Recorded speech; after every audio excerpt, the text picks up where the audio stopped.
এটা হলো একটা 8 চ্যানেল মিক্সচার। মিক্সচারটার সমস্যা ছিল নতুন কেনার পর থেকেই গেইন না বাড়াইলে মিক্সচারটা চালাইতে পারতো না। অডিও খুব কম ছিল, অডিওর চাপ ছিল না একদম।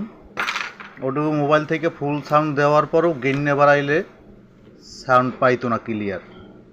কিন্তু বিষয়টা হইল, মানুষ কাজ করলে ভুল হবেই, মানুষ মাত্রে ভুল হবেই।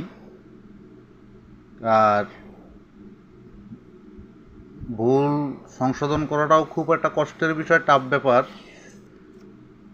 এই মিক্সারটা কেউ খুলে দেখে কিনতে পারবে না, আর খুলে যদি দেখেও তারপরেও এই ভুল ধরা সম্ভব না। কিন্তু মিক্সারটা আমি খুললাম, সমস্যা হলো সকেট চেঞ্জ করার জন্য। তো অনেক ময়লা ছিল, সাফ করার জন্য খুললাম। খুলতে গিয়ে দেখলাম যে এখানে একটা 4558 আইসি আছে।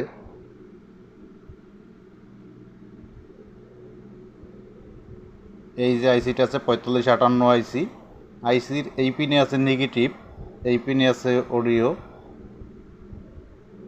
নিউট্রালের সাথে অডিও অ্যাডজাস্ট করা ছিল রাং থেকে, রাঙের একটা দলা এখানে ছিল অ্যাডজাস্ট করা। এই দুইটা পিন শর্ট করা ছিল। তো দুইটা পিন শর্ট করা ছিল, এই দুইটা পিন আমি ছাড়িয়ে দিলাম। এরপরে আমি বাজাইয়া দেখব আসলে চেক করে যে গেইন বাড়ান লাগে কিনা। আদাও আমি জানি যে নতুন মিক্সারে গেইন বাড়ান লাগে না, কিন্তু যে ফাউলটা পাইলাম এই ফাউলটার জন্য হইতে পারে কোনো ব্যাপার না। কিন্তু মিক্সারের যত্ন না করার কারণে, যদিও কম দামের মিক্সার, এরপরেও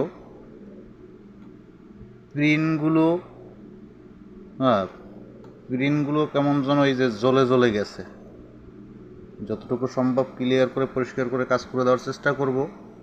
আর আপনারাও মিক্সচার খুললে একটু আইসির ঝালাইগুলো চেক করার চেষ্টা করবেন, দেখার জন্য যে কোনো পিনের সাথে অ্যাডজাস্ট আছে কিনা। সেক্ষেত্রে যত ভালো রিপেয়ার করেন রেজাল্ট ভালো আসবে না। দেখি আমি কাজ করে এরপর চালিয়ে দেখব আসলে সমস্যাটা সমাধান হইল কিনা।